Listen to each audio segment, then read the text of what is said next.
महाराष्ट्राभोवती हा नेमका कसला विळखा आहे हे प्रत्येकानं ओळखलं पाहिजे असं राज ठाकरे म्हणतायत। सत्तेकरता म्हणून तुमच्याकडून काही गोष्टी करून घेत आहेत। महाराष्ट्रातल्या प्रत्येक पक्षातल्या नेत्यांनी याचा विचार करावा असंही राज ठाकरे यांनी सुचवलंय।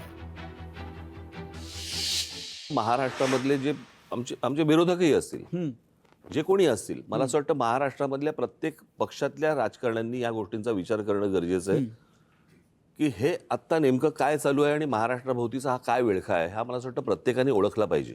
तुम्हाला सत्तेसाठी म्हणून तुमच्याकडनं काही गोष्टी करून घेतात किंवा काय करतायत हा नंतरचा भाग, नंतर पश्चातापाचा फक्त कपाळावरती हात मारायला लागेल प्रत्येकाला। जर यांना जर आज कळलं नाही की आपण काय करतो आणि काय करून ठेवणार आहोत, महाराष्ट्रातल्या प्रत्येक मराठी पक्षातल्या नेत्यांनी ह्या गोष्टींचा विचार केला पाहिजे वरपासून खालपर्यंत की आपण हे काय करतोय। लोकशाही मराठी ऐका, पहा, जागरूक रहा।